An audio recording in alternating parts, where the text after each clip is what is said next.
मेरे बच्चे नमस्कार। मैं पूनम देवी स्पेशल टीचर घर से पढ़ो कार्यक्रम के तहत एक बार फिर से आपका स्वागत करती हूँ।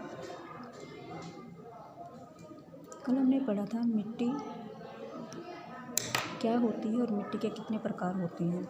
आज हम उसी टॉपिक को आगे कंटिन्यू लगातार करते हुए हम पढ़ेंगे मृदा और फसलें। भारत के विभिन्न क्षेत्रों में भिन्न भिन्न प्रकार की मिट्टी पाई जाती है। कुछ क्षेत्रों में मृण मृदा, कुछ क्षेत्रों में दोमटी और जबकि कुछ अन्य क्षेत्रों में बलुई मृदा पाई जाती है। पवन, वर्षा, ताप, प्रकाश और आर्द्रता द्वारा मृदा प्रभावित होती है। ये कुछ प्रमुख जलवायु संबंधी कारक है जो मृदा परिच्छेदिका को प्रभावित करते हैं और मृदा संरचना में परिवर्तन लाते हैं। जलवायवीय कारक तथा मृदा के घटक सम्मिलित रूप से किसी क्षेत्र विशेष में उगने वाली वनस्पति तथा फसलों की किस्मों का निर्धारण करते हैं। मृण में यानी कि जो चिकनी और दोमटी मृदा दोनों ही गेहूं और चने जैसी फसलों की खेती के लिए उपयुक्त होती है। ऐसी मिट्टी की जल धारण क्षमता अधिक होती है। धान के लिए मृत्तिका एवं जैव पदार्थ से समृद्ध और अच्छी जल धारण क्षमता वाली मृदा आदर्श होती है, क्योंकि धान की खेती में पानी की मात्रा की बहुत ज़्यादा आवश्यकता होती है और धान की खेती तभी फलीभूत होती है जब उसमें पानी की ज़्यादा मात्रा बना करके रखी जाए। और रेतीली मिट्टी में पानी को शोषित करने की क्षमता ज़्यादा नहीं होती, क्योंकि पानी और वायु उसमें से बह जाते हैं। जबकि जो मृत्तिका यानी कि चिकनी मिट्टी जो होती है वो धान की खेती के लिए अच्छी होती है, क्योंकि उसमें पानी को सोखने की क्षमता ज़्यादा होती है। मसूर और अन्य दालों के लिए दोमट मृदा की आवश्यकता होती है। दोमट मृदा जैसे हमने पहले पढ़ा था, जो चिकनी मिट्टी और रेतीली मिट्टी के जिस समान मात्रा में जिसमें कण पाए जाते हैं वो होती है दोमट मृदा। यानी ये जो दोनों मिट्टियों से मिलकर के बनी वो दोमटी मृदा कहलाती है, जिनमें से जल की निकासी आसानी से हो जाती है। कपास के लिए बलुई, दोमट और दोमट मृदा अधिक उपयुक्त होती है, जिनमें से जल की निकासी आसानी से हो जाती है और जो पर्याप्त परिमाण में वायु को धारण करती है।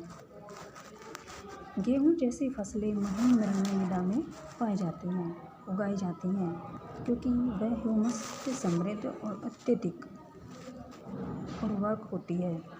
अपने शिक्षकों, माता पिता और अपने क्षेत्र के विभिन्न किसानों से वहाँ की मृदा के प्रकारों और उगाई जाने वाली फसलों के बारे में जानकारी एकत्रित आप कर सकते हैं, उनसे पता कर सकते हैं जिस क्षेत्र में आप रहते हैं कि ये कौन सी मिट्टी है, इसमें कौन कौन सी फसलें उगाई जाती हैं, किस मौसम में उगाई जाती हैं।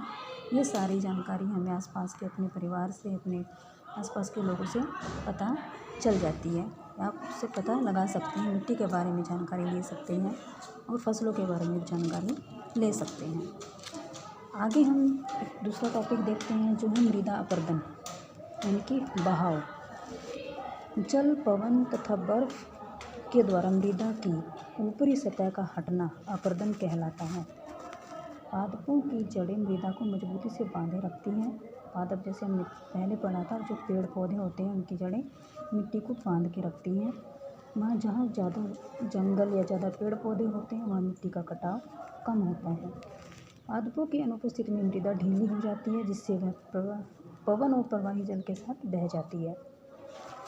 मृदा का अपरदन मरुस्थल तथा बंजर भूमि जैसे स्थानों पर अधिक होता है, जहाँ की सतह पर बहुत कम अथवा कोई वनस्पति नहीं होती।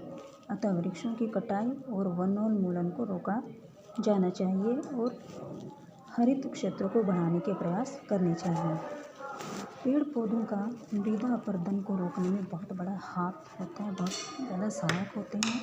इसलिए ज़्यादा से ज़्यादा मात्रा में पेड़ पौधे लगाएं और अपने आसपास के लोगों को भी पेड़ पौधे लगाने के लिए हमें प्रेरित करना चाहिए, ताकि मिट्टी का कटाव कम हो। क्योंकि मिट्टी के कटाव से मृदा की या मिट्टी की जो ऊपरी सतह होती है, जो कि उर्वरक होती है या जो फसल को उगाने के लिए जिसमें उर्वरक का आवश्यक मात्रा में पाए जाते हैं, वो परत उसकी अगर बह जाती है तो उसमें